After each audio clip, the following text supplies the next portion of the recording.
Hello, everyone. It's Nikki Batgirl D'Angelo for another 5 for Ben Lesnick. And of course, with me today is Ben Lesnick, who is getting ready for none other than PAX East, I guess. Right, Ben? Yeah, yep. Everything's a little bit crazy here. Well, we've got 1.1 and PAX East kind of all swirling around. See which happens first. So tell me about your day. Give me an idea of what your day's been like. Well, actually, I'll admit I took a long lunch today. It's James Pugh's birthday, so we went out to his favorite pub. But happy birthday, James. Happy birthday, James, wherever you are. Yeah. But it's been a crazy day. We've got, let's see, I've been doing a lot of work on the PowerPoint, Chris's presentation for PAX. I'm going to walk you through all the different parts of the FPS. It's always a struggle to get those because Chris will be requesting changes until the last minute. We're trying to do it before he leaves this time, but we'll see. Let's see what else. A lot of 1.1. There's a lot of web tie-in with 1.1 for the rec system and other matchmaking stuff. So I've been working with the Turbulent guys on a lot of that today. A lot of getting the SKUs for 1.1 up because we're going to sell the Retaliator and Gladius and such. We have to get ready to press the button when it happens. It's been a pretty good day, though. We shot to ATV this morning. Yeah, and I'm wondering, now think back to when you were running your own community and think about what it was like doing that by yourself, right? and there's days that you were overwhelmed. And just for me, before we start the questions, just contrast that busyness to how busy you are now. It's crazy because it seems like I'm busier, but I also have, 4 or 5 people under me who are absolutely central to the process now. I don't know how I did this by myself 12 months ago, so it's interesting. Well, yeah, and when you were running the whole Wing Commander News, what was the full name of your site? Wing Commander Combat Information Center, wcnews.com. Yeah. You did all of that yourself for a while, and when that was big, it must have been trying to do all that on your own. It was. Actually, I got to play Wing Commander today. The reviewer who's doing an article on Star Citizen for a magazine that can't be named asked for Wing Commander screenshots. And everybody was like, "Oh, Ben!" So I got to play Wing Commander for like an hour. It's been a good day. And you probably went and pulled out a 386 or 486 system to play it on, right? No, I've actually got them all right up here on my desktop. I can have Wing Commander up in 10 seconds. Yeah, goodoldgames.com. Gotta love that. All right, so let's get into the questions. And the first one comes from a fellow enabler. That's the name of the organization for the Star Citizen AA community, and her name is Captain Glume. You'll know her as being a completionist. She wants to know when they'll be able to be involved in more than just one organization. Right now, she has a officer role in the enablers, but would also like to have a role of an officer in her own group that she does for role-playing purposes only. Is that going to be possible at some point? It will be possible down the line. I'm hesitant to promise anything about org since Turbulent keeps finding themselves stuck with other projects. The VAT transition most recently kind of killed about 2 months of our time when we were hoping to have something cool out instead of something required by lawyers.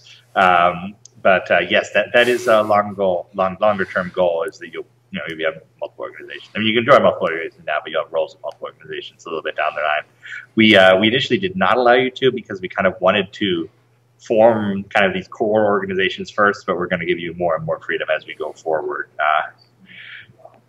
Okay. That's otherwise we think people would just join 50 organizations. You're a lieutenant in all of them, and we need to balance it so it's it means something if you're a lieutenant in this organization, and it can mean something to the other organization particularly. So say if I won't make you an officer in this organization if Now you guys are like pioneering this new way of building a game, and that's why you get questions this early in it. So normally in an alpha, you're not going to get those questions, but you're getting that now because we have Arena Commander, which is a more than playable multiplayer piece of the game. And that's why, like on Sunday, I was with my organization mates doing cooperative Vanduul Swarm. So that's why you're getting these questions. They're starting to, It's actually great because, honestly, probably one of the best forms of feedback we get are questions. There's always somebody with their own cause, rallying, I want to nerf the Gladiator, But that's interesting to see. But we kind of know there's going to be one of those people for every ship. Right. When you look at what questions people are asking about the game, it really tells you what they want to see. So it helps quite a bit. Hey, happy birthday. Tell him happy birthday. Happy birthday. Okay, good. So the next one comes from Vanduul Veronica. You met her when you were here at Dragon Con. Oh, yeah. Right, and she wants to know, right now, the organization that she's in has quite a lot of money and assets, but they don't know how to buy the ships right now. Will ships be able to be owned by organizations, or will they always have to be owned? Well, explain it to me. I don't want to ask the question that way. That is a good question, and the answer is that we don't know for sure one way or another right now. Definitely you'll be able to own a ship and then share it with your organization. As for the whole, is an organization a person? Maybe it's up in the air. Okay, and the reasoning behind that is the things that go on in WoW when a guild breaks up and someone steals a couple $1 million worth of gold. A couple of million gold pieces, whatever it is, or the big bank heist in Eve, which we're going to allow in this game from what Chris said. Those things come up because if the org owns the assets, they generally wouldn't be stolen by somebody that has donated them. You know what I mean? But it also makes it much easier to break up the org if, hey, this ship has an actual owner. So I'm with you. Speaks both ways. But that is definitely something we're considering. Right. Okay. Next one is a while back, Eric Wingman Peterson, who's now on his own at Descendant Games. Yes, and by the time this airs, his Kickstarter may have started, so support that if you're out there. Yeah, please. And that's a good point. No hard feelings. We love Eric, and we hope everything goes great for him. I've been talking to him quite a bit these last couple of weeks. Good. He's getting ready. Good. He's jazzed. It's going to be cool. Yeah, I'm getting ready to talk to him. He's been hitting me every now and then, and I haven't had the opportunity. I've been doing so much Star Citizen content. I don't know where to pull another hour of my time out to do something for him right now. I miss those days. Early in the camp, we upped out the Underworld guys this morning. That was they blew it away, right? Yeah, they just hit it. Yeah. But I remember those days were so exciting when we were just getting Star Citizen off the ground. I almost wish I could go back and do it again. No, you don't. You're staying right where you are. You're not going anywhere, and I'll make sure of it. I have no crowdfunded plans. Good. Because without you, with all the work you do, I don't know what would happen if you left. It's like losing Chris. But Eric showed on his show one day a very, very early prototype of in-game voice chat. Now, this has been tried by many games before. Can you tell me your ideas on this, and if it's still something that's on the plate, if it's moving forward, or where you're at with that idea at this point? We will have in-game voice chat of some sort. I don't recall what his prototype was. My recollection is maybe it was something a vendor was pitching to us. With things like voice chat, you usually go through some outside organization. We'll buy a plugin for CryEngine and adapt it ourselves. Right. So it's never been a priority in that sense because there's so much prior art out there, and there's not really we don't see a place to revolutionize it in any way. I do. Okay. Tell me your idea. My idea is very simple, and it has nothing to do with Cloud Imperium games. It has nothing to do with Star Citizen. If this is something that people want in games, then one of those companies, Ventrilo, Mumble, TeamSpeak, and there's a new one out that I don't know, somebody's got to make an API that the game could actually incorporate into it. So you're really seamlessly doing in-game what you're doing by connecting outside of the game. But that's not going to happen at this point until somebody makes that happen from the vendor side, not from the Cloud Imperium game side. You're not going to build your own TeamSpeak server, or are you? That's something, right? That's something that I think would work, but it would have to come from their end, and then it would permeate through a lot of different games. Yeah, we've got some options in that style. I know that Chris will want to keep voice chat to not a world-breaking sense. So you're chatting with people in the same place you are, or you're sending long-term messages to one person rather than, hey, everybody's chatting at once. Okay. But we will partner with a vendor of that sort. Okay, now Oh, I'm sorry. It's like Skype on my end. It sounds like you stopped talking, and then I hear another word. I'm so sorry for interrupting you. Oh, no worries. And I've done that in the past. I've noticed when I've looked back at our videos, I go, he was still talking, and I was talking over him. Like, just bad. Doesn't bother me. All right, good. Well, we get along. We're friends now. The second piece of that has to do with, like, in-game, I guess you could say news. Like, right now, I don't think people realize that there is a production cycle that Sandy and you and even those Empire News things will have. So there isn't really going to be this live news, but will you give the opportunity for other people to be able to put up their own live news inside of the game, either through radio or through videos that you could see on your Mobi-Glass or in bars and hangars? I wouldn't even know. Yeah, absolutely. It's one of those things we get constantly. We know people want it, and we will find a way to do that. Okay. When you guys started pushing for reality, did you ever think it was going to be this intense? Chris may have. Yeah, well, Chris had the vision, right? Actually, it sounds, after talking to Sandy, it sounds like Chris had the vision, but you had a lot to do with building that. I can't take. I won't take any credit for Chris. He's the genius. Okay, I'll give you that. But I had something I was going to say, and I've completely forgotten it. What were we just talking about? We were talking about in-game news and radio, and being able. And you were going to say a lot of people want to do it.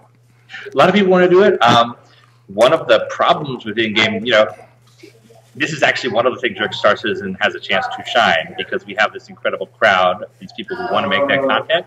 You look at all sorts of like single-player games, GTA, Fallout. They all do the like radio station thing, and it's just you're like, oh, this is so cool. These radio stations. Oh wait, they licensed 2 songs, and they have 6 news reports that play over and over. Right. So when we have like an active community that can take that role, it's just one of the things we've learned in Star Citizen is go to the community, and this is another place to do that.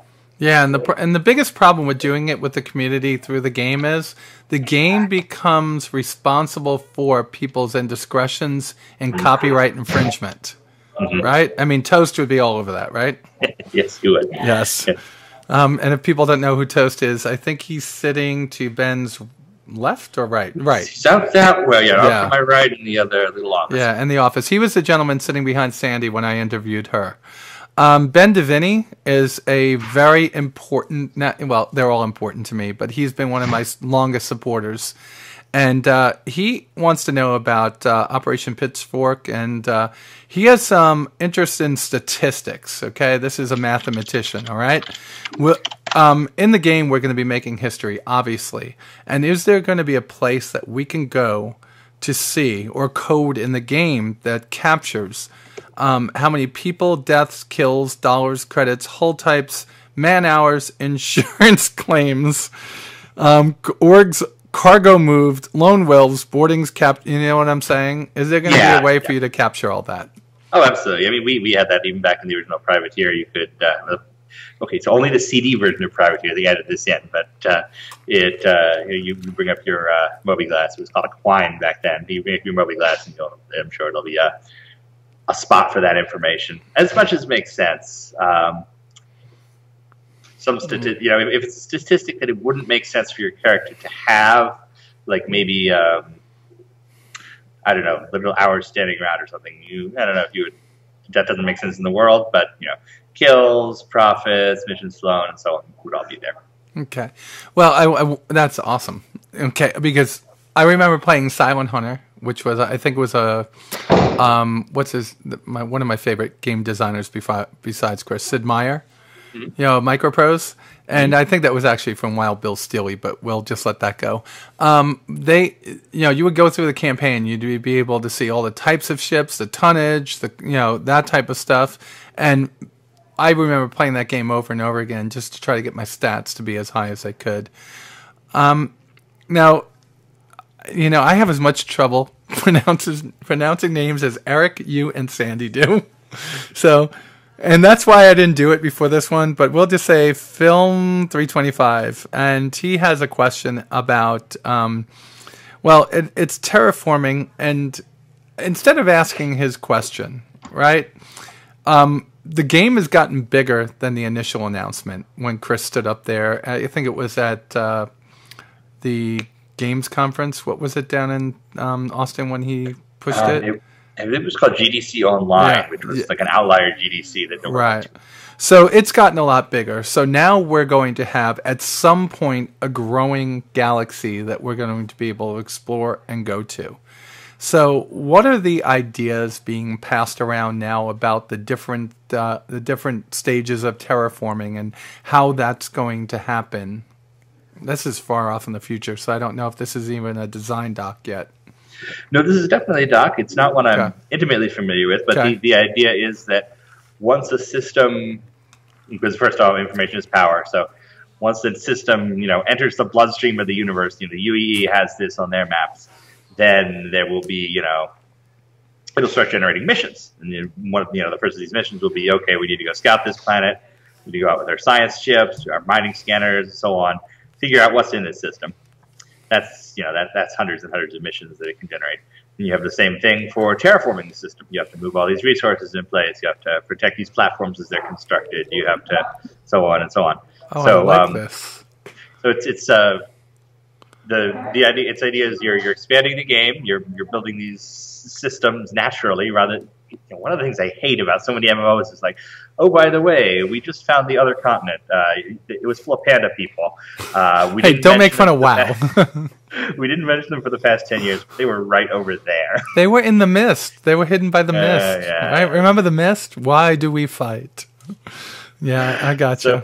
So for starters, it's a natural way for the game to expand and for players to have stuff to do. Well, I think that there's two extremes in the game world right now in this genre. There's Elite, which is giving all 400 billion planet, star systems to you in the Milky Way, which I think is amazing that they do it and that their orbits and everything are accurate. But that's a little bit overwhelming for us to think that 1,000 years in the future we're going to have the technology to reach all 400 billion. I like the way that Star Citizen is doing it, that we've webbed out into this one little space of the world. It's kind of like the way Star Trek was built, right? And then you see the other quadrants. So I like the way there's room to grow. All right, and I filled you in about this question there, and I'm just going to say Edison Trent has a question for you, but so do so many other people about the next Great Starship contest. Okay. And I open this can of worms, and I take full responsibility for opening the can of worms to all of you that got involved with it.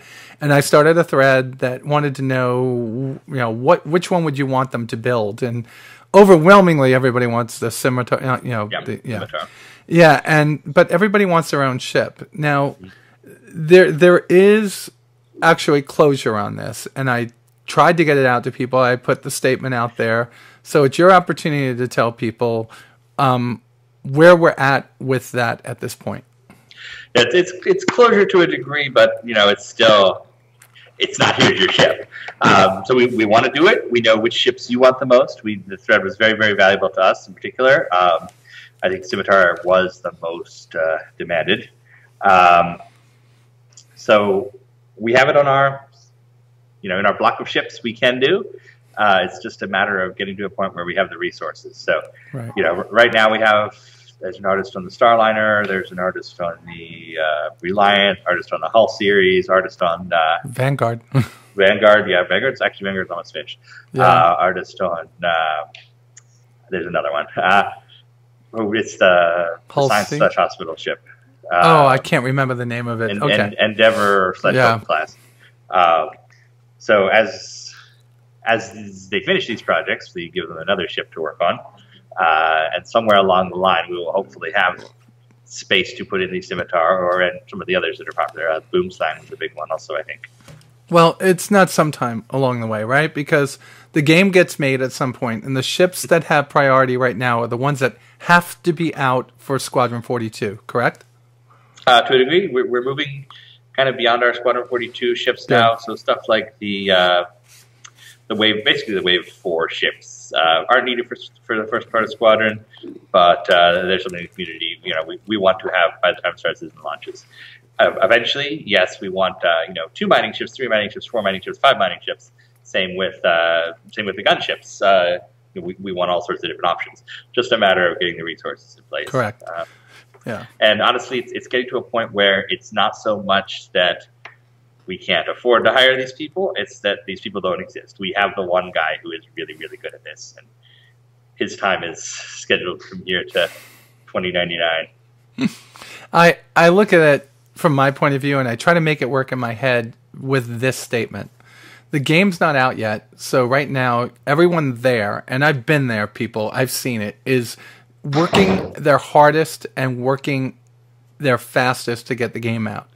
Eventually, the game comes out, and you get into a point where you can start adding diversity to the universe. And at that point, I'm sure that you guys are working on a way that people that are building those wonderful ships, not just the next great starship, next TNGS ships, right? But the people that are in the mod form, that some of those are so much better.